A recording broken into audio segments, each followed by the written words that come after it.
चलिए सबसे पहले गायत्री मंत्र। ओम भूर्भुवः स्वः तत्सवितुर्वरेण्यं भर्गो देवस्य धीमहि धियो यो नः प्रचोदयात्। तो इंटरनल सिक्योरिटी में हम लोग आगे की बात करेंगे आज। तो एक जब हम वर्ड लिखते हैं टेररिज्म और साथ में कई बार मिलिटेंसी की बात करते हैं, है ना। तो मिलिटेंट और टेररिज्म, टेररिस्ट थोड़ा सा डिफरेंट हम लोग रीजनल वर्ड के तौर पे यूज़ करते हैं। मिलिटेंसी इन पंजाब, तो जब हम बात करते हैं कि पंजाब में थी वो मिलिटेंसी थी, तो आतंकवादी घटनाएं होती थी उस समय में, ठीक है ना। जब स्थानीय लोग जनरली शामिल होते हैं तो मिलिशिया, मिलिटेंट, मिलिटेंसी, जिसमें स्थानीय लोग शामिल होते हैं, और एकदम बाहरी लोग जब आते हैं तो वो एक तरह की टेररिस्ट एक्टिविटी, ठीक है। तो नक्सलिज्म और टेररिज्म दोनों ही एक्सट्रीमिज्म है, लेकिन ये जो एक्सट्रीमिज्म है ये लेफ्ट विंग एक्सट्रीमिज्म है। कौन सा? नक्सलिज्म, जो कल आपको बताया।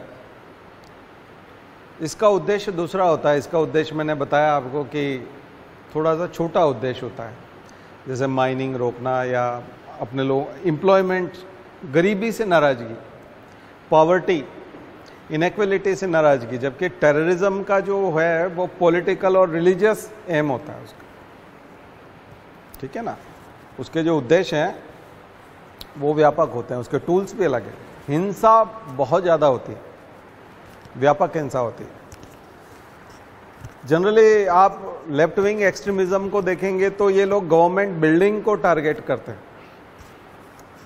गवर्नमेंट बिल्डिंग को टारगेट करते हैं, गवर्नमेंट ऑफिशियल्स को टारगेट करते हैं, कलेक्टर को, एसपी को, सीआरपीएफ को। लेकिन जो आतंकवादी होते हैं वो सिलेक्टेड नहीं होते, वो औरतों और बच्चों को भी कर सकते हैं, वो किसी को भी टारगेट कर सकते हैं, सिविलियंस को भी, ठीक है ना। सिविलियंस को भी टारगेट करते हैं। तो ये अंतर समझिएगा उसका थोड़ा सा, कि आतंकवाद कब कहेंगे। आतंकवाद जब वो सिविलियंस के ऊपर भी जाता है, लेकिन जो सिविलियंस को छोड़ देता है, नागरिकों को छोड़ देते हैं, महिलाओं बच्चों को छोड़ देते हैं, केवल गवर्नमेंट ऑफिशियल्स को और गवर्नमेंट बिल्डिंग को, क्योंकि वो अलग तरह का मैसेज देना चाहते हैं। उद्देश्य सबका मैसेज देना, ठीक है। और नक्सलिज्म उस तरह से मीडिया के भूखे नहीं होते, जबकि टेररिस्ट जो होते हैं वो मीडिया के भूखे होते हैं। यानी उन्हें हर चीज़ मीडिया में बहुत ज़्यादा चाहिए, यानी सुर्खियां बननी चाहिए, ब्रेकिंग न्यूज़ के तौर पे उनका नाम आए। ये उद्देश्य इनका नहीं होता उतना, ठीक है। अब आते हैं हम इनकी फंडिंग पे। ये जो एजेंसीज हैं जिस तरह से काम कर रही हैं, एजेंसीज तो नहीं कहेंगे इनको, ये संगठन है ऐसे। इनकी फंडिंग कहाँ से होती है? तो पहला तो हो गया मनी लॉन्ड्रिंग। तो आज मनी लॉन्ड्रिंग पे बात करेंगे। पहला मनी लॉन्ड्रिंग, ये क्या है? अब मनी लॉन्ड्रिंग की परिभाषा, अब लॉन्ड्रिंग, LAUNDRNING, लॉन्ड्री, जिसमें कि धुलाई होती है, कपड़े साफ होते हैं। तो मनी लॉन्ड्रिंग मतलब धन को साफ करना, हिंदी में धन शोधन बोलते हैं। काले धन को सफेद बनाना, धन शोधन करना, मनी लॉन्ड्रिंग। तो ये ब्लैक मनी को व्हाइट मनी करते हैं और फिर इसमें यूज करते हैं, आतंकवाद में यूज करते हैं। कई बार सीधा ही ब्लैक मनी भी यूज होता है, पर व्हाइट मनी करके पैसा यूज होता है। तो ये थोड़ा सा एक और समझ लीजिएगा, इसको बोलते हैं ऑर्गेनाइज्ड क्राइम। तो आज हम वो परिभाषा भी बताएंगे आपको। ऑर्गेनाइज्ड क्राइम, संगठित अपराध, उसके साथ इसको जोड़ करके पढ़ेंगे मनी लॉन्ड्रिंग। तो पहले ऑर्गेनाइज क्राइम को भी समझ लीजिए। ऑर्गेनाइज क्राइम क्या होता है? संगठित अपराध। ऑर्गेनाइज क्राइम भी ठीक मनी लॉन्ड्रिंग जैसा ही है, उसका उद्देश्य भी, लेकिन ऑर्गेनाइज्ड क्राइम कॉरपोरेट की तरह बिहेव करते हैं, जैसे प्राइवेट कंपनी जैसे काम करती है वैसे काम करते हैं। ऑर्गेनाइज क्राइम प्राइवेट कंपनी की तरह, कॉरपोरेट की तरह काम करते हैं, जबकि मनी लॉन्ड्रिंग वालों का तरीका दूसरा होता है। ठीक है। और ऑर्गेनाइज क्राइम का जो पैसा है वाइट होगा, जिस तरह से इकट्ठा होता है, और वो पैसा कई बार आप देखते हैं कि रैकेट होते हैं, सेक्स रैकेट होते हैं, ह्यूमन ट्रैफिकिंग होती है, ड्रग ट्रैफिकिंग होती है ना, उन सब से इकट्ठा हुआ पैसा होता है। फिरौती, एक्सटॉर्शन, एक्सटॉर्शन से पैसा इकट्ठा करते हैं। ठीक है। और इस पैसे को वो ऑर्गेनाइज तरीके से पैसा इन्वेस्ट करते हैं पहले। तो इसलिए आपने शेल कंपनी नाम सुना होगा, शेल कंपनीज। तो फर्जी नाम से जो कोई किसी प्रकार का ट्रांजैक्शन नहीं करते हैं, इस प्रकार की जो कंपनी होती है उस कंपनी में ये सारे ट्रांजैक्शन दिखाते हैं।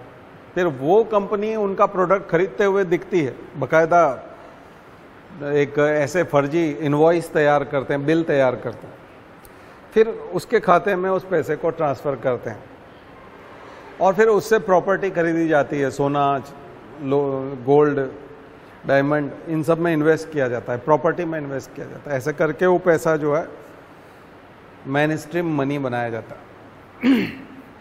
तो इसको जाकर के टेबल पढ़िएगा, ऑर्गेनाइज क्राइम, मनी लॉन्ड्रिंग, इन सबको रोकने के लिए भारत सरकार ने कई तरह के कानून बनाए हैं। ठीक है ना। उसमें सबसे बड़ा कानून तो अटल बिहारी वाजपेयी सरकार ने बनाया था 2002 में, prevention of money laundering act, PMLA, prevention of money laundering act. उसी में जो मनी लॉन्ड्रिंग की परिभाषा दी है PMLA एक्ट में, वो आप लिख लीजिएगा गूगल पे जाके, definition of money laundering according to PMLA act 2002। ये जब आप लिखोगे तो डेफिनेशन आ जाएगी कि किसे मनी लॉन्ड्रिंग कहेंगे। गलत तरीके से, अनैतिक तरीके से कमाया हुआ पैसा, और फिर उसको मेन स्ट्रीम इकोनॉमी में उसको डाला गया। लेकिन अब यहाँ हम इसका देंगे इंटरनल सिक्योरिटी के लिए कैसे खतरा है। तो पहले तो आप ऑर्गेनाइज क्राइम देख लीजिए, फिर मनी लॉन्ड्रिंग देख लीजिएगा। ठीक है। मनी लॉन्ड्रिंग के सोर्स क्या होते हैं, कैसे, किस तरीके से। इसके लिए आपको UN का एक चार्ट मिलेगा, United nation on money laundering, ऐसा करके आप सर्च करोगे और गूगल में इमेजेस में जाओगे तो बकायदा एक चार्ट मिलेगा आपको, साइकिल मिलेगा, जिसमें वो पूरा तरीका बताएगा कि किस प्रकार से। तो मैं आपको यहाँ बता रहा हूँ कि कहाँ जाकर के क्या खोजना है। उस चार्ट में 1, 2, 3, 4 जो पूरा साइकिल है उसको रट लीजिएगा, वो आपको परीक्षा में लिखना है। ठीक है। क्योंकि सब चीज़ें यहाँ बताई नहीं जाएगी, इसलिए मैं आज चूँकि ख़त्म करना है हमको इंटरनल सिक्योरिटी, इसलिए जल्दी जल्दी मैं जितना बता सकूँ, कुछ चीज़ें मैं आपको होमवर्क के तौर पे दे रहा हूँ। एक टेबल मिलेगी, organise crime versus money laundering, organise crime and इधर मनी लॉन्ड्रिंग, दोनों में डिफरेंस, दोनों से पैसा बनाया जाता है।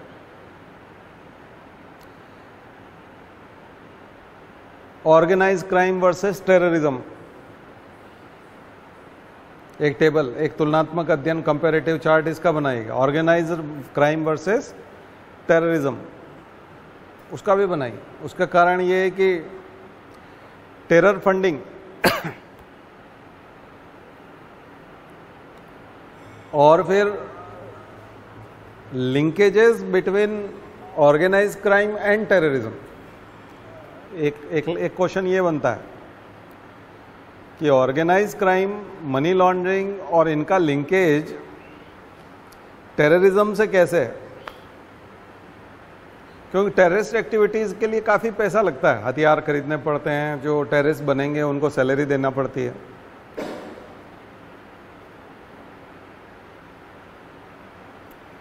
तो उनको सैलरी वगैरह के सबके लिए पैसे की जरूरत पड़ती है। तो ये पैसा आएगा कहां से? तो ये पैसा ऑर्गेनाइज क्राइम के थ्रू आता है। तो चोली दामन का साथ जो हम बोलते हैं ना, वो वाला है। दाऊद इब्राहिम बेस्ट एग्जांपल है ऑर्गेनाइज क्राइम। ऑर्गेनाइज क्राइम के लिए दाऊद डी कंपनी। तो ये जो डी कंपनी है, दाऊद इब्राहिम, आगे आ जाओ थोड़ा, अगर आवाज में दिक्कत आ रही थी थोड़ा आगे आ सकते हो। बारिश शुरू हो गई तो थोड़ा सा आवाज।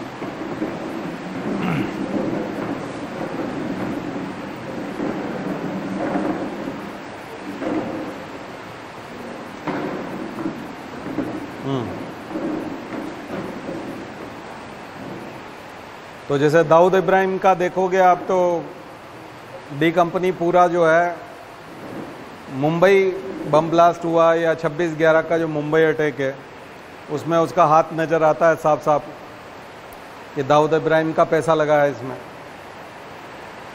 तो उसमें आप हायरार्की देखोगे तो ऑर्गेनाइज क्राइम में बकायदा हायरार्की होती है।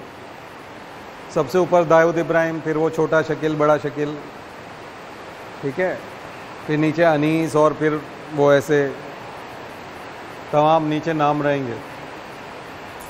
और फिर नीचे उनके पास रिक्रूट किए गए 2 तरह के लोग रहते हैं।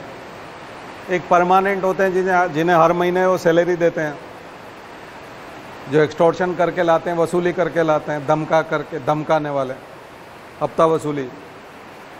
और कुछ लोग ऐसे होते हैं जिनको शूटर होते हैं, जैसे उनको केवल काम के आधार पर ही हायर किया जाता है, उनको हथियार दिया जाता है और हथियार दे करके शूट करने के लिए कहा जाता है, पैसा दिया जाता है। जाते समय हथियार वापस जमा कराना होता है,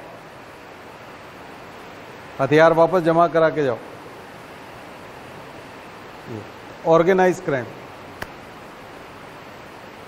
ठीक है ना, यानी क्राइम का ही बिजनेस है, बकायदा एक कॉर्पोरेट कंपनी जैसे काम करती है। रिक्रूटमेंट होगा, बकायदा ऑफिस होगा, इनके ऑफिस होते हैं, वहां छोटा बॉस, बड़ा बॉस, उससे परमिशन लेना, ऐसा पूरा ऑर्गेनाइज कॉर्पोरेट की तरह। इसलिए ऐसा लिखना दिमाग में, कभी कोई क्वेश्चन आएगा तो दाऊद इब्राहिम को याद रखिए और डी कंपनी कैसे काम करती है। आतंकवाद थोड़ा सा डिफरेंट है, टेररिज्म। अच्छा, ये ऑर्गेनाइज क्राइम वाले मीडिया वगैरह में नहीं आना चाहते, मीडिया से कोई लेना देना नहीं होता है। ये नहीं चाहते कि आज की खबर बने कि इसने 50 करोड़ इस आदमी से वसूले, इसकी खबर कतई नहीं बननी चाहिए। तो मीडिया से कोई लेना देना नहीं होता, जबकि टेररिज्म का तो मीडिया से बहुत लेना देना है। तो कश्मीर का आतंकवाद हो, भारत में आतंकवादी हमले हों, इन सब में इनका पैसा लगता है। इसलिए इंटरनल सिक्योरिटी के लिए बहुत बड़ी प्रॉब्लम है, मनी कहाँ से आ रहा है। कई बार बोलते हैं ना, फिल्मों का जो मुनाफा है वो उसमें चला जाता है, क्योंकि फिल्मों में उन्होंने पैसा लगाया हुआ है। तो बॉलीवुड वालों के बहुत कनेक्शन होते हैं, बॉक्स ऑफिस पे कौन सुपर हिट होगा नहीं होगा, फिल्म की स्टोरी क्या होगी, ये सब भी वो डिसाइड करते थे किसी ज़माने में। तो ये सब चीज़ें थी, ये ऑर्गेनाइज क्राइम की तरह। इसी तरह से बहुत सारे स्मगलर होते हैं, सिनेमा में भी आपने स्मगलर देखे होंगे, बॉस होते हैं। नए आदमी को इतनी आसानी से एंट्री नहीं मिलती, आतंकवादियों में भी नहीं मिलती। ये जो जितने भी संगठन हैं, इनमें आसानी से एंट्री नहीं होती। ऐसा नहीं कहीं से कोई आया, उस पर बहुत टेस्टिंग होता है, उसको काफ़ी टेस्ट होता है, उसको बहुत सारे टास्क दिए जाते हैं, उसके बाद सेलेक्ट होता है, ठीक है। तो ये है तो terrorism, organise crime, black money, money laundering, इन सबको डीप में आपको उसकी परिभाषाओं को भी समझना है, कैरेक्टरिस्टिक्स भी लिखना है। कैरेक्टरिस्टिक्स ऑफ मनी लॉन्ड्रिंग, ये कभी सर्च करिएगा गूगल में आ जाएंगे। Characteristics of organised crime, characteristics of terrorism. जब आप एक बार कैरेक्टरिस्टिक्स लिख लेंगे तो फिर दूसरे नंबर पे लिखिएगा रीजंस, कॉजेज। कॉजेज क्या क्या क्या कारण है इनके। फिर गवर्नमेंट के सामने चैलेंज क्या है, क्यों नहीं निपट पाती गवर्नमेंट, गवर्नमेंट के सामने चुनौतियां क्या है, तीसरे नंबर पे ये लिखिएगा। एंड कॉन्सिक्वेंसेज ऑन सोसाइटी, समाज पे क्या परिणाम, क्या प्रभाव, इम्पैक्ट ऑन सोसाइटी, या उसके परिणाम क्या होते हैं। पॉलिटिक्स पे क्या परिणाम होते हैं। आप जानते हो पॉलिटिसाइजेशन भी होता है और क्रिमिनलाइजेशन ऑफ पॉलिटिक्स भी होता है।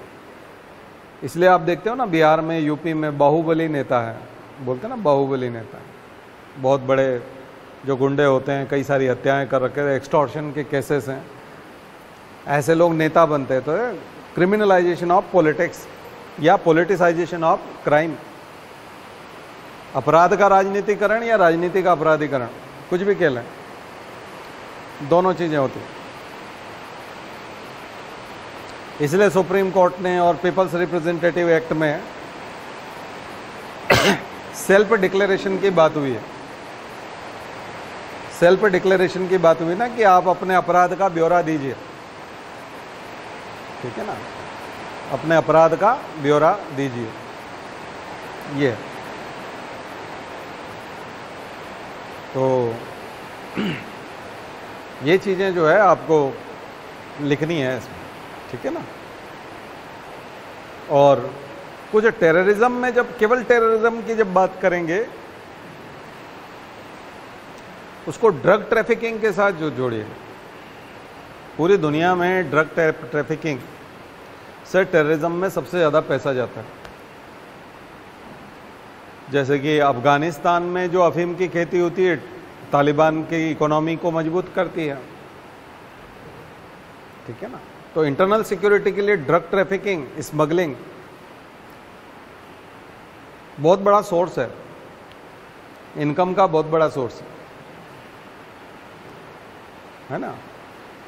ड्रग्स का व्यापार, नशीली दवाओं का कारोबार, वो बहुत बड़ा सोर्स है,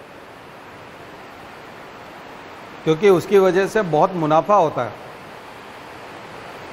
बहुत ज़्यादा प्रॉफिट होता है, और उस प्रॉफिट को टेररिज्म में यूज किया जाता है। ऐसा प्रॉफिट फिर टेररिज्म में यूज होता है, हथियार खरीदने में। तो वो जो लिंकेजेस आपने लिखा था, ऑर्गेनाइज क्राइम, ये दोनों ही एक दूसरे को मदद करते हैं। जैसे ऑर्गेनाइज क्राइम करने वालों को अपना डर पैदा करना, तो वो आतंकवादियों को यूज कर लेंगे। उनको हथियारबंद लोगों की जरूरत है, तो आतंकवादी हथियार चलाना सिखा देंगे। आतंकवादियों को पैसे की जरूरत है, ये ला के दे देंगे ऑर्गेनाइज क्राइम वाले। तो पैसे की जरूरत होती तो ये ला के दे देते हैं, जो 2 नंबर का काम करते हैं, ब्लैक मनी वाले। उनको हथियारों की जरूरत होती तो ये ले जाके दे देते हैं। तो दोनों एक दूसरे की मदद करते हैं, ठीक है ना।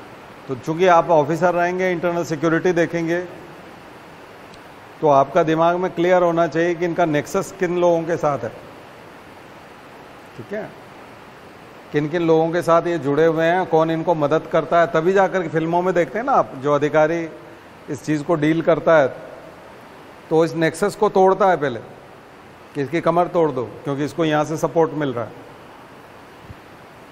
ठीक है, यहाँ से सिंपैथी मिल रही है, उसको तोड़ दो, ठीक है। चलिए, तो मुझे लगता है ये चीज़ क्लियर हो गई होगी। चलिए, अब दूसरे खतरे देखते हैं हम लोग, कम्युनिकेशन वाले खतरे, संचार वाले खतरे। जो ये अब मैंने पॉइंट्स जितने भी लिखवाए इनको सबको 4-4, 5-5 पॉइंट लिख लीजिएगा, मिल जाएंगे गूगल में। ठीक है, गूगल में इन्फोग्राफिक मिल जाएंगे, इमेजेस में जाकर के देखोगे तो मिल जाएंगे, वहां से 4-4, 5 पॉइंट लिख लीजिए। नेक्स्ट है कम्युनिकेशन, संचार के साधन किस तरह से खतरनाक है। तो उसमें साइबर सिक्योरिटी भी है, साइबर क्राइम भी है।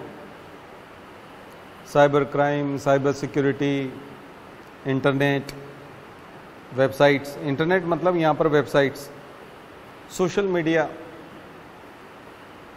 एंड मीडिया, जिसमें इलेक्ट्रॉनिक मीडिया भी है, प्रिंट मीडिया भी, and media, social media and media.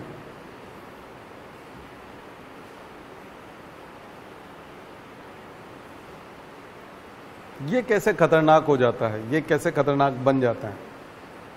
इसलिए आप देखते हैं जहां कहीं पे भी लॉ एंड ऑर्डर की प्रॉब्लम होती है तो सबसे पहले इंटरनेट बंद किया जाता है, क्योंकि मणिपुर में जैसे ही वीडियो वायरल हुआ तो फिर से हिंसा शुरू हो गई, इसलिए वो इंटरनेट बंद रखा गया था। अब इंटरनेट पूरी तरह से जब चालू हो जाएगा तो शायद हिंसा और बढ़े, क्योंकि वहाँ और वीडियो वायरल होंगे। तो व्हाट्सएप हुआ, ट्विटर हुआ, ये सब बंद हो जाता है ना, तो सूचनाएं नहीं पहुंचती। तो अस्थिरता, अफवाह, र्यूमर बहुत तेज गति से फैलता है। तो आपको 3-4 चीजें देखनी है भारत में। सबसे पहले तमाम प्रकार के मीडिया जो अस्थिरता, अनस्टेबिलिटी के लिए जिम्मेदार हैं, पीस को ब्रेक करने के लिए जिम्मेदार हैं, लॉ एंड ऑर्डर की सिचुएशन को खराब करने के लिए जिम्मेदार हैं, ऐसा सारा मीडिया। अब प्रिंट मीडिया में तो एक रेस्ट्रिक्शन होता है, registrar of newspaper of India, RNI। तो RNI उसको कंट्रोल करता है, तो एकदम खुलेआम बहुत ज़्यादा ऐसी खबरें नहीं कर सकते। फिर डिफेमेशन है, IPC में डिफेमेशन है, और भी चीज़ें हैं जो आप मानहानि लेके जा सकते हो, कोर्ट में जा सकते हो उसके खिलाफ। लेकिन सोशल मीडिया में तो सोर्स ही पता नहीं चलता है, ठीक है ना, तो इसलिए उसके ऊपर ज़्यादा, तो वहाँ पर आएगा IT act 2000, IT act, information technology act 2000, information technology act 2000। आपको उसकी कुछ सेक्शंस जो हैं वो रटने पड़ेंगे कि उसके तहत जो है साइबर सिक्योरिटी की क्या क्या बात लिखी हुई है, ठीक है। क्योंकि वेबसाइट हैक करना, किसी का इंटरनेट जाम कर देना, सर्विस डिनायल करवा देना, गलत इंफॉर्मेशन फैला देना, मिस इन्फॉर्मेशन, डिसइंफॉर्मेशन करवा देना, ये सारी चीज़ें उसमें आती हैं। साइबर क्राइम, धमकी देना, इंटरनेट का उपयोग करके धमकी देना, इंटरनेट का उपयोग करके फिरौती मांगना, रैंसम मांगना, इंटरनेट का उपयोग करके फाइनेंशियल फ्रॉड कर देना, पैसा निकाल लेना किसी के अकाउंट में। या जैसे UPSC का वेबसाइट है तो एक साथ 60 लोग वेबसाइट खोल सकते हैं या 600 लोग वेबसाइट खोल सकते हैं। तो सर्विस एक्सेस कर रहे हैं एकदम से बहुत सारे लोगों से, या नकली ऐसे ही खाली कंप्यूटर पे एक ही समय में 1 लाख 2 लाख लोगों ने जानबूझ करके, लोगों ने नहीं बल्कि कंप्यूटर ने जानबूझ करके upsc.gov.in खोला, तो वहाँ सर्वर जाम हो जाएगा। तो जो जेन्युइन व्यक्ति है, जिसको अपना वाकई में इंफॉर्मेशन जानना है, रिजल्ट जानना है, वो देख ही नहीं पाएगा, तो वेबसाइट क्रैश हो जाएगी, वहाँ से कुछ खुलेगा ही नहीं, एक्सेस डिनाइड लिखा हुआ आएगा। सो डिनाइल ऑफ सर्विस, ठीक है ना, DDoS। तो वो ये जो चीज़ें हैं, ये सब करना, ये सब साइबर क्राइम है, ठीक है। अब तो वो इतनी सारी चीज़ें साइबर क्राइम में, तो आप देखोगे साइबर क्राइम क्या क्या है, तो पढ़ लीजिएगा उसको, साइबर क्राइम क्या क्या है, ठीक है। क्योंकि आतंकवादी इसका खूब यूज़ करते हैं। विरोधी राष्ट्र जब भी कभी कोई देश ये काम करता है तो उसको हम बोलते हैं स्टेट एक्टर। और नॉन स्टेट एक्टर मतलब वहां की कोई एजेंसी करती है। तो स्टेट एक्टर्स भी करते हैं, नॉन स्टेट एक्टर्स भी करते हैं। जैसे कि डोनाल्ड ट्रंप के चुनाव जो हुए थे, जब डोनाल्ड ट्रंप जीते थे, तब पुतिन ने हिलेरी क्लिंटन को बकायदा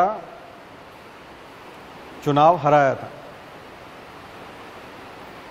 ठीक है, तो इन सब के बकायदा नाम दिए गए हैं, स्कैंडल हैं ये, मतलब साइबर क्राइम के बहुत बड़े इंटरनेशनल। उसको जा करके देखिए, कैम्ब्रिज एनालिटिका, उसको नाम दिया था ना कैम्ब्रिज एनालिटिका।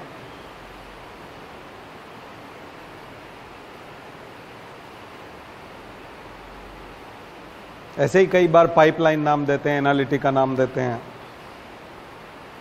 तो उसमें हिलेरी क्लिंटन के जितने भी ईमेल थे वो पुतिन ने, व्लादिमीर पुतिन रशियन राष्ट्रपति ने सब ओपन करके ट्रंप को पकड़ा दिए थे। तो अमेरिका में ईमेल पे सब काम होता है, व्हाट्सएप ज़्यादा नहीं चलता, ये चीज़ें नहीं, ईमेल। और अगर वही ईमेल अगर आप विरोधी आदमी को बता दोगे तो फिर वो तो चुनावी रणनीति बदल देगा। तो पेगासस की तरह काम किया था उसने, पेगासस सॉफ्टवेयर की तरह।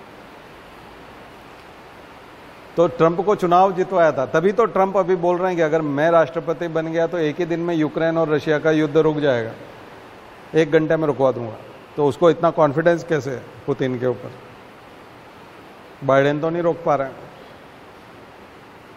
क्योंकि दोनों का गठबंधन पहले से है, वो है ये साइबर क्राइम। दूसरे देश के इलेक्शन प्रभावित कर देते, पूरा चुनाव जो एक आदमी की झोली से निकाल के दूसरे आदमी को पकड़ा दिया। ये बहुत खतरनाक चीज है। ये चीजें हो रही है। भारत में ब्लैकआउट हो गया, मुंबई में चाइना ने कर दिया। कोई नाम लिखता नहीं, नोट्स वाला कोई नहीं लिखेगा। यूट्यूब पे भी बहुत कम लोग बताते हैं, मैं बता रहा हूं आपको।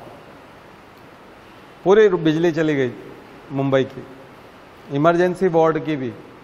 यानी कितने लोग लास्ट स्टेज में होंगे, बिना बिजली के मर गए होंगे। तो जो बिल्कुल इमरजेंसी लाइन है, जो कभी बंद नहीं होती, वो भी बंद हो गई थी। तो पूरा टोटल ब्लैकआउट। चाइना ने सिस्टम चुरा लिया, वेबसाइट चुरा ली, पावर ग्रिड को ही उसने उड़ा लिया। एम्स 25 डेज तक अभी हालत खराब रही, एम्स की, सबसे टॉप हॉस्पिटल चाइना का करा धरा है। साइबर अटैक, साइबर क्राइम, ये साइबर अटैक है। अब ये तरीके हैं युद्ध लड़ने के। तो इंटरनल सिक्योरिटी के लिए भी प्रॉब्लम। पाकिस्तान ने बेंगलोर में अफवाह फैला दी कि नॉर्थ ईस्ट के जो लोग हैं उनको यहाँ जाने का खतरा है, तो जितनी जल्दी है वो यहाँ से निकल लें। ये काम पाकिस्तान ने किया सोशल मीडिया पे, क्योंकि social media has no boundary, उसकी तो कोई बाउंड्री नहीं है, सीमा नहीं होती, वो तो कोई भी फैला सकता है। पाकिस्तान में बैठ के भी एक मैसेज डाला, वायरल हो गया। और वो मैं एक क्या डाला होगा, बहुत सारे डाले होंगे।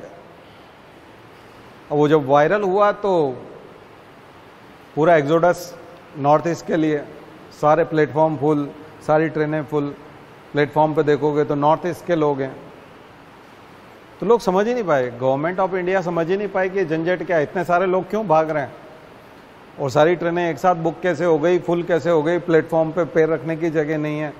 इसका मतलब कोई भी कुछ भी कर सकता है, मिली सेकेंड्स में बहुत कुछ हो सकता है, र्यूमर स्प्रेड करके। तो सोशल मीडिया बहुत ही खतरनाक चीज़ है। रियल टाइम पोस्ट करता है, रियल टाइम टेलीकास्ट करता है, रियल टाइम पब्लिश करता है। No check, no control, no boundary. Israel में बैठ के भी कर सकता है, कहीं से भी कर सकता है। इजराइल ने और यूएस ने ईरान का न्यूक्लियर पावर प्लांट डैमेज करने के लिए पूरा साइबर सिस्टम हैक कर लिया। साइबर टेक आ गया समझ में? एग्जाम्पल साइबर अटैक ये है। तो इसलिए सारे कंट्रीज वनरेबल हैं। जिन्होंने भी अपना पूरा सिस्टम, कंट्रोल मैनेजमेंट का पूरा सिस्टम इंटरनेट पे डाला हुआ है, वो सारा रिस्की है हैकर्स के हाथ में। खास करके जो साइबर अटैकर्स हैं उनके पास। तो बहुत रिस्की जमाने में हम लोग चले गए। और फिर डार्क नेट तो अपनी जगह है, तो डार्क नेट की प्रॉब्लम अलग है। तो ये सब समझिएगा, ये सब चैलेंजेस हैं। तो साइबर सिक्योरिटी, तो हमारे पास आईटी एक्ट है। अच्छा, फिर हमारी गवर्नमेंट जो डेटा लेती है उसकी क्या सिक्योरिटी है? बीच में आया कि जोमेटो के जितने भी, यानी कि कम से कम 5 मिलियन लोग जो जोमेटो से सामान मंगाते हैं, 5 मिलियन, 50 लाख लोगों का डेटा लीक हो गया। तो 50 लाख लोगों के खाने पीने की आदतें, खाने पीने का टाइमिंग लीक हो गया, बिक गया, वो किसी ने खरीद लिया, तो लीक कर दिया उसने।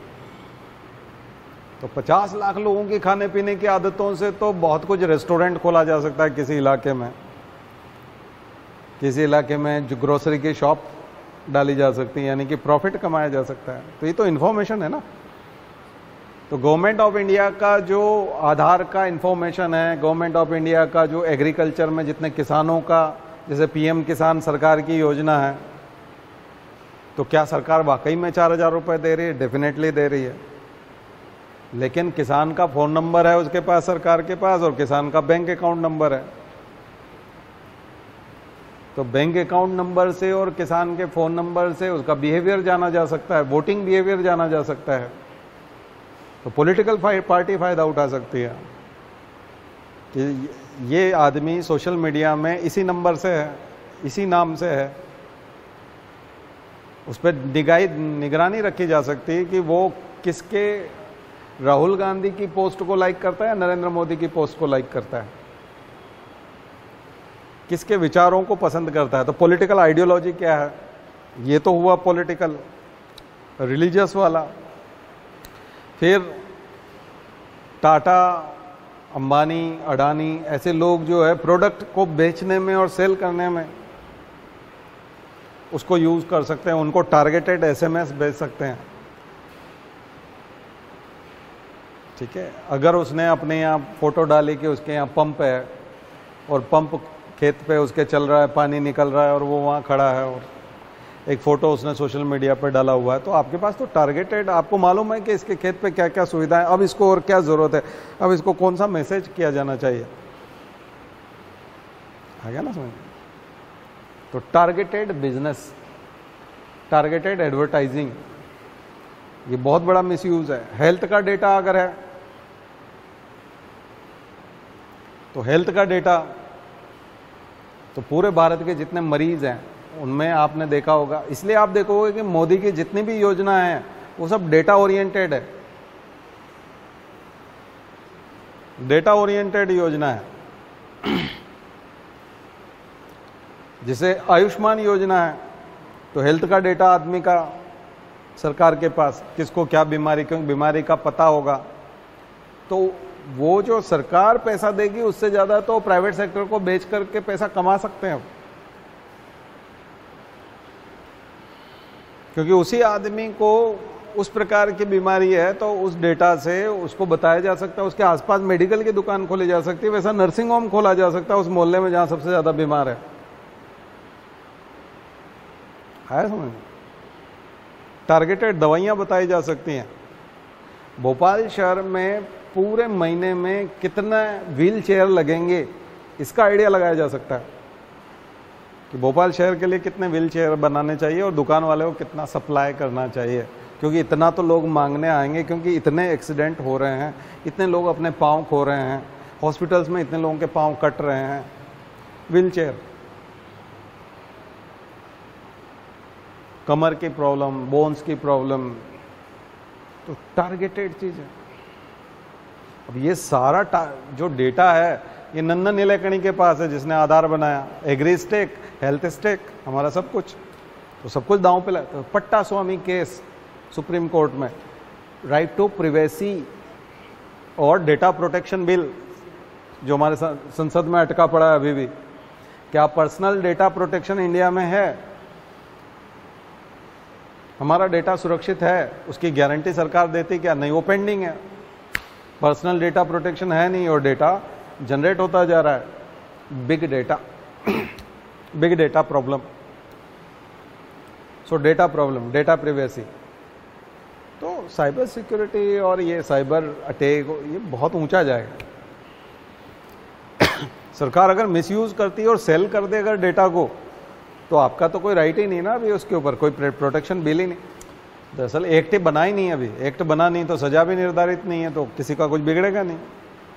आने वाले समय में जब बनेगा तो उसके बाद की डेट पर फिर अगर किसी ने डेटा बेचा, तब तक वो अपने खास, सरकार जो है अपने खास लोगों को जो उनको चंदा देती है उनको वो डेटा बेच चुके होंगे तब तक, या वैसे ही फ्री में दे चुके होंगे। तो सरकार के साथ कौन लोग जुड़े हुए हैं, क्यों चंदा दे रहे हैं, क्यों मदद हो रही है, वो बात समझ में आ रही ना। ये सब चीजें, ये पर्दे के पीछे की कहानी है, पब्लिक को समझ में नहीं आती। आप भी सिविल सर्विसेज की तैयारी कर रहे हो इसलिए समझ रहे हो, नहीं तो आप भी नहीं समझ रहे होते, आप भी उन्हीं में होते हैं। ज़्यादा पढ़ोगे तो प्रॉब्लम तो है ज़्यादा पढ़ोगे तो दिमाग चलेगा, तो फिर आपकी जो आस्थाएं हैं वो हिलेंगी। जिन लोगों के प्रति आस्था है वो आपको विलेन लगने लगे, क्योंकि वो मामला गड़बड़ है। समझदारी आती है तो फिर दिक्कत आने लगती है। समझदारी आती है तो आती है दिक्कत, अदरवाइज नहीं आती। ठीक है, समझदारी से इंटेंशन पता चलते हैं। अच्छा, यहां पर ये मतलब था, हमको लग रहा था आप फायदा कर रहे हो। तो कोई अंकल जो है छोटी बच्ची को चॉकलेट दे रहे हैं और उसका फायदा उठा रहे हैं, तो इंटेंशन अभी पता ही नहीं चल रहा है। लेकिन जिस दिन पता चल जाएगा तो फिर लगेगा अच्छा अंकल का इंटेंशन ये है, तो फिर वो सबसे बड़ा विलेन लगेगा। तो अभी इस देश के अंकलों का इंटेंशन पता नहीं है, पॉलिटिकल अंकल्स और रिलीजियस अंकल, अभी पता नहीं बच्चों को। नागरिक बच्चे ही हैं। सिविल सर्विसेज से वो अवेयरनेस आती है, ये अंकल बहुत गड़बड़ है बहुत ही खराब इंटेंशन है उनका, कोई चॉकलेट देना, कोई फायदा कराना और आयुष्मान ये वो पीएम किसान, उतना अच्छा नहीं है इंटेंशन। वाकई में भला करना इंटेंशन नहीं है,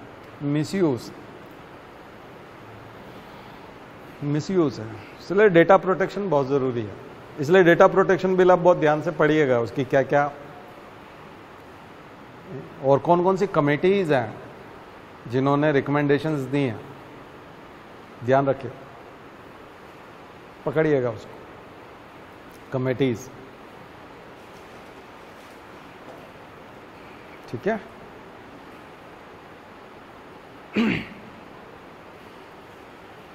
तो मैंने बहुत सारा पट्टा स्वामी केस पे भी बहुत बताया, सुप्रीम कोर्ट से राइट टू प्रिवेसी वो जीते। सुप्रीम कोर्ट का शानदार वर्डिक्ट, शायद 7-0 से 5-0 से जो भी था, जबरदस्त वर्डिक्ट, पूरा 100% प्रिवेसी के फेवर में। और तब से सुप्रीम कोर्ट ने बोल रखा है कि आधार बिल्कुल जरूरी नहीं है, लेकिन आपको डरा धमका के बहुत सारे लोग आपके वोटर आईडी से जुड़वा देते हैं, कई लोग कहीं में। उन्होंने कहा ठीक है, बैंक के लिए ठीक है, बैंक के लिए कर लो, पैन कार्ड के लिए भी कर लो, इनकम टैक्स में भी कर लो, बाकी जगह पे कोई भी आधार को कहीं जोड़ने की जबरदस्ती नहीं करेगा, सुप्रीम कोर्ट का ऑर्डर है। उसके बावजूद सब लोग वोटर आईडी से, एपिक कार्ड से, उससे सबसे जोड़ते जा रहे हैं और वो डरा धमका के जुड़वाते हैं, जबकि वो जुड़वाना ही गलत है, क्योंकि सरकार को सब पता चलेगा आपका पॉलिटिकल बिहेवियर। तो हम किसको वोट देते हैं हम आपको क्यों बताएं, क्योंकि सरकार को पता चलेगा। ठीक है ना, सोशल मीडिया से पता चलेगा। तो ये सब चीजें इंटरनल सिक्योरिटी के लिए कैसे प्रॉब्लम, ये तो गवर्नमेंट वाला हो गया। ये चीज जो सरकार आसानी से निकाल रही है, आतंकवादी भी निकाल लेते हैं, नक्सली लोग भी निकाल लेते हैं, जम्मू कश्मीर के आतंकवादी भी निकाल लेंगे। यही सब चीजें उनके लिए भी बहुत आसान है। तो टारगेट किलिंग उनके लिए बहुत आसान है। टारगेटेड किलिंग जो जम्मू कश्मीर में होती है, हिंदुओं को नाम पूछ के मारते हैं आतंकवादी, वो जब हिंदू नाम बता देता है तो फिर गोली मार देते हैं। तो इंटरनेट के माध्यम से ही पता लगा लेते हैं, सीसीटीवी से उसका मूवमेंट पता लग जाएगा। तो बहुत सारी चीज़ें इंटरनेट माध्यम बन जाएगा। कई बार आप देखो तो पहले के ज़माने में जैसे शादी ब्याह करते थे तो लड़के लड़की के परिवार वालों से पूछने जाते हैं ना, अब उसका सोशल मीडिया अकाउंट खोल करके भी आप आदतों को पता लगा सकते हो। जिस लड़की की शादी होने वाली है, जिस लड़के की शादी होने वाली है, अगर उसके बारे में पता लगाना है तो सोशल मीडिया पे उसका मूवमेंट दिया हुआ है, कहाँ कहाँ घूमता है, कौन से रेस्टोरेंट में जाता है, किस प्रकार के दोस्त हैं, चॉइस क्या है, कौन सी दुकानों पे सबसे ज़्यादा विजिट करता है, सब कुछ चेक इन में जाओगे तो वहाँ कुछ काफ़ी कुछ मिल जाएगा, है ना। उसका स्वभाव पता चल जाता, पॉलिटिकल आइडियोलॉजी पता लग जाएगी कि वो किसको फॉलो करता है। क्वालिफिकेशन कई बार लिखा रहता है क्योंकि वो अपने इंस्टीट्यूट के बाहर खड़ा है, कई बार मार्कशीट उसने शेयर कर दी तो वहाँ से उसकी सब कुछ बाहर आ गई। तो ये सब चीज़ें तो सोशल मीडिया, अब ये सब, अब अगला आ गया social media, social networking sites, SNS. अब एसएनएस की प्रॉब्लम ये है सोशल नेटवर्किंग साइट्स की कि सोशल मीडिया हमारे यहाँ ज़रूर है, फेसबुक यहाँ है,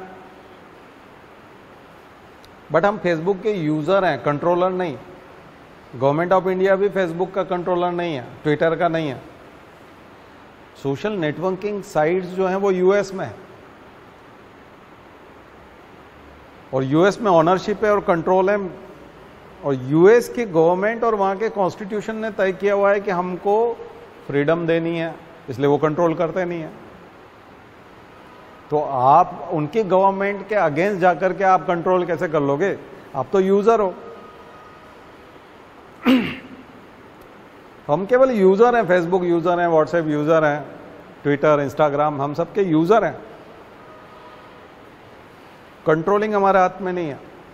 आपके अगेंस्ट कोई कमेंट आने लगे, धड़ाधड़ा आपकी गंदी तस्वीरें आने लगी, आप कुछ नहीं कर सकते, आप बंद नहीं करवा सकते। आप अगर ब्लॉक करोगे तो आपको नहीं दिखेगा, पब्लिक को तो सबको दिखने को मिलेगा ना। आपने ब्लॉक किया तो आपको नहीं दिखेगा बस। तो ये तो शुतुरमुर्ग जैसा हो गया ना, आप अपना मौत बंद करके बैठ जाओ, उससे क्या होना है? उससे कुछ नहीं होना जाना। बहुत खतरनाक चीज है। तो फिर गवर्नमेंट भी नहीं है, गवर्नमेंट भी कुछ नहीं कर सकती, तो ट्विटर से रिक्वेस्ट करनी पड़ती कि हम ये कर देंगे, वो कर देंगे। आप इतना, आपको सबसे पहले ये बोलना पड़ता है उनको कि फेसबुक कितना पैसा कमाता है इंडिया से। आप हमारी एक बात नहीं सुन सकते, आखिर आप इंडिया से इतना पैसा कमाते हो। तो अथॉरिटी की तो ये स्टाइल नहीं होती बात करने की। तो इसलिए आतंकवाद फैलाना, अशांति फैलाना, लॉ एंड ऑर्डर खराब करना, ये बहुत आसान है। सोशल, दो तरह की चीजें, social media and social networking sites, both are different. हमारे यहां सोशल मीडिया है, सोशल नेटवर्किंग साइट्स नहीं है। साइट्स डिफरेंट है। सोशल मीडिया आपने एक एप्लीकेशन डाउनलोड किया हुआ है, सोशल नेटवर्किंग साइट वहां पर है, हेडक्वार्टर वहां है, कंट्रोलिंग वहां है। आप उस साइट के यूजर हो, आप ओपन करके सिर्फ उसको देख पा रहे हो, आप उस साइट में कोई परिवर्तन नहीं कर सकते। उसकी मेथडोलॉजी, उसका काम करने का तरीका, उसमें कहीं कुछ नहीं कर सकते आप। बहुत ही खतरनाक चीज है ना। तो ये है, प्रिंट मीडिया में ठीक है, बट इलेक्ट्रॉनिक मीडिया को और ज्यादा जिम्मेदार होना पड़ेगा, अकाउंटेबल होना पड़ेगा। र्यूमर तो वहां पे भी बहुत फैलती है ना। रवीश कुमार ने तो नाम ही दिया है, गोदी मीडिया नाम दिया है, वो बहुत पॉपुलर हो गया। ठीक है, तो सरकार अपने हिसाब से चला सकती है। पैसा चाहिए, एडवर्टीजमेंट चाहिए, ठीक है ना। गलत चीज़ है। देखिए, गलत चीज़ इसलिए है क्योंकि मैंने उस लेक्चर में भी बताया था, आपने शायद यूट्यूब पे देखा हो हमारा, इंस्टीट्यूशंस बहुत ज़रूरी हैं। तो प्रसार भारती है हमारे यहाँ ट्राई है, ये सब चीज़ें हैं। तो ये सब सिस्टम्स को रेगुलेट करने के लिए चीज़ें हैं हमारे पास। कंपटीशन कमीशन है, तो हमने बनाई हुई रेगुलेट करने के लिए चीज़ें हैं। ये सब सिस्टम बहुत ज़रूरी है। हम किसी एक व्यक्ति पे विश्वास करके सिस्टम को ख़त्म नहीं कर सकते। इसलिए किसी भी आदमी को, डायबिटीज़ वाले को, ब्लड प्रेशर वाले को, डॉक्टर गोली बंद करने के लिए नहीं बोलता,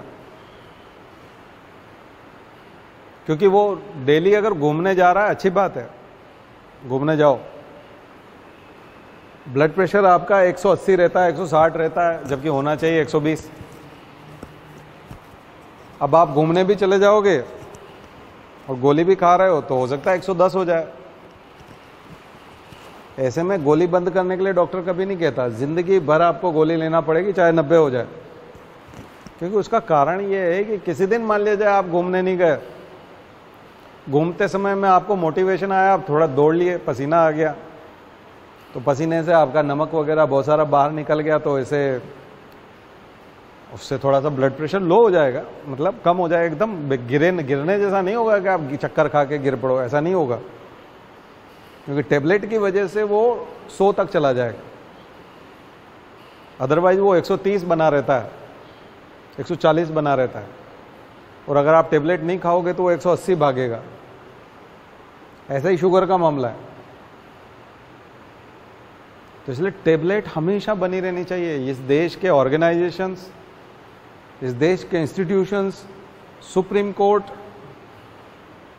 यहाँ के सारे कमीशंस, यहाँ के सारे ट्रिब्यूनल, चुनाव आयोग, ये सब के सब उन टेबलेट्स की तरह हैं। नरेंद्र मोदी जो हैं वो ऐसा हो सकते हैं कि वो एक अच्छी आदत है दौड़ने की या फिर सेल्फ कंट्रोल की, कि आप बिना टेबलेट के कंट्रोल कर लेते हैं, अच्छी आदत है। बट टेबलेट अगर हमने कभी बंद कर दी और नरेंद्र मोदी के बाद हमें अगर उचित नेतृत्व नहीं मिला, जो खास करके नरेंद्र मोदी को अच्छा नेता मानते हैं उन लोगों के लिए बोल रहा हूं,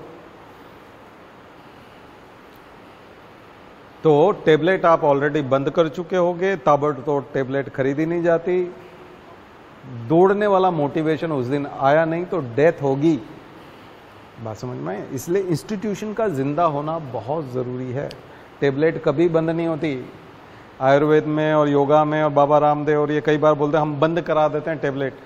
वो एक आर्टिफिशियल लाइफ होती है थोड़े समय के लिए, नेचुरल लाइफ नहीं होती। क्योंकि बाबा रामदेव सुबह 4 बजे से लेकर दिन में 8:30 बजे तक धूप आ जाती है, 4.5 घंटे व्यायाम करवाता है। 4.5 घंटे कौन व्यायाम करता है आम दिनों में? सुबह 4 बजे उठ करके वो ऐसा काढ़ा पिलाता है, ऐसी ऐसी चीजें पिलाता है कि पेट एकदम साफ हो जाता है, कुछ खाने देता नहीं, और फिर 4-4.5 घंटे वो जबरदस्ती एक्सरसाइज कराता है, तो कैलोरी बर्न हो जाती है 1200 कैलोरी। फिर देता है खिचड़ी जिसमें कैलोरी नहीं होती, और फिर कुछ एक आध पेय पदार्थ और नींबू पानी और ऐसी कोई चीजें देता है, उसमें फिर कैलोरी नहीं होती, तो वजन 10-12 किलो गिर जाता है। तो 72 किलो का आदमी 60 किलो का हो जाता है 15-20 दिन के कैंप में। तो आदमी को हल्का लगने लगता है, उसको लगता है मेरी दवाइयाँ सारी बंद हो गई। लेकिन घर पे जब आता है तो उसकी बहू ला के उसको बोलती, बहू जी पोहा खाएंगे? तो बोलता हाँ लाओ। थोड़ी देर बाद कोई समोसा ले आया, बोले हाँ खाएंगे। 8-10 दिन में वो वापस 72 हो जाता है, टेबलेट ऑलरेडी बंद कर चुका होता है, तो अंतिम संस्कार हो जाता है उसका 15-20 दिन में। बात समझ में आई ना? ये टेबलेट बंद करना नहीं हुआ। बात समझ में? आपकी जो नेचुरल लाइफ है डेली, वो पतंजलि वाली लाइफ नहीं है, वो नकली जिंदगी होती है। वहाँ मोटिवेशन होता है, गाने बज रहे होते हैं, बाबा जी खुद कूद रहे होते हैं मंच पे, सामने 2000-5000 आदमी अपनी अपनी जो है मेट पर कूद रहे हैं, एक अलग ही मोटिवेशन होता है। उसमें स्वस्थ होना और रियल जिंदगी में घर में सब कुछ खाते पीते रह करके स्वस्थ रहना बहुत मुश्किल काम है, क्योंकि आप बीमार उन्हीं स्टाइल से हुए हो, घर की स्टाइल से। घर पे जो आपका नेचुरल खाना पीना और जो एक रेगुलर चलता है, उसी सिस्टम की वजह से तो आप बीमारी तक पहुंचे हो। आप कोई आश्रम में भर्ती थोड़ी हो गए, उसके बाद वापस आप तो घर आ गए हो। स्ट्रिक्टली फॉलो करना बहुत मुश्किल है। इसीलिए एलोपैथी वाले कभी टेबलेट बंद नहीं करते। बोलते नहीं आजकल तो मेरी जो शुगर है वो बहुत नीचे रहने लगी है और मेरा तो ब्लड प्रेशर आजकल बहुत 90 होने लगा। इसीलिए इंस्टीट्यूशन और ऑर्गेनाइजेशन उन टेबलेट्स की तरह इस देश के लिए ज़रूरी है। जब अच्छा प्राइम मिनिस्टर नहीं होगा, जब अच्छा चीफ मिनिस्टर नहीं होगा, तो ये इंस्टीट्यूशन इस देश के लोगों को बचाएंगे। इनको खत्म करना मतलब सीधा अंतिम संस्कार की तैयारी करना। क्लियर? बात समझ में आ गई? इसमें बाबा रामदेव भी समझ में आ गया और देश का लोकतंत्र भी समझ में आ गया। ये बिल्कुल सही बात है, यही राष्ट्रभक्ति की बात है। मैं राष्ट्रभक्ति की बात ही कर रहा हूँ क्योंकि मैं देश की चिंता कर रहा हूँ। मैं किसी व्यक्ति की बुराई नहीं कर रहा, मैं तो बल्कि उसको बाबा रामदेव का एक आंदोलन मान रहा हूँ, बल्कि कैंप मान रहा हूँ। तो ये 5-7 दिन का कैंप होता है, वैसा कैंप है 5-7 साल का, 10 साल का, 15 साल का ओनली। बाद में फिर इंस्टीट्यूशन ही काम आएंगे, ठीक है। अगर वो अच्छे आदमी हैं तब भी बहुत सारे लोग तो नहीं मानते हैं, देश के 61% लोग तो नहीं मानते कि वो अच्छे आदमी हैं, 39% लोग ही मानते हैं, ठीक है ना। तो 39% लोगों के लिए ही बोला है मैं कि इंस्टीट्यूशन बर्बाद मत होने दीजिए, इंस्टीट्यूशंस बहुत ज़रूरी हैं। वो एलोपैथी की टेबलेट ही हैं, वही बचाएगी, ठीक है ना। चलिए, तो इसलिए सोशल मीडिया, साइबर सिक्योरिटी, तो मनी लॉन्ड्रिंग हो गया, साइबर सिक्योरिटी हो गई, ठीक है। अब क्या बचा है?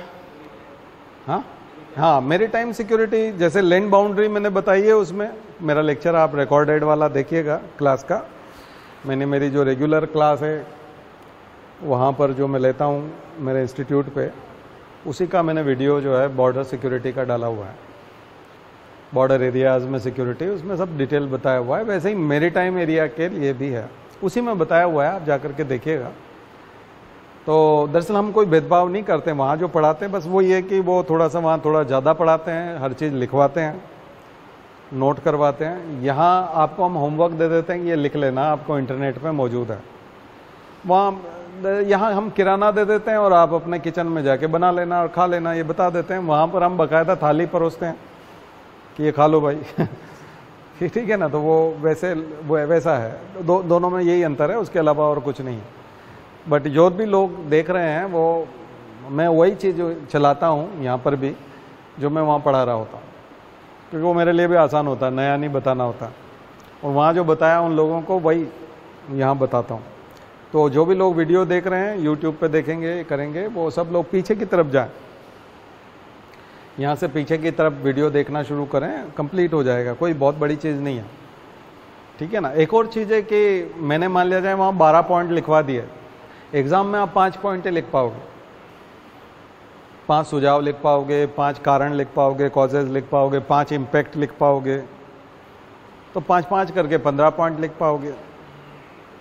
और वहाँ हो सकता है मैं 12-12 पॉइंट लिखवा रहा हूँ, तो 36 हो गए।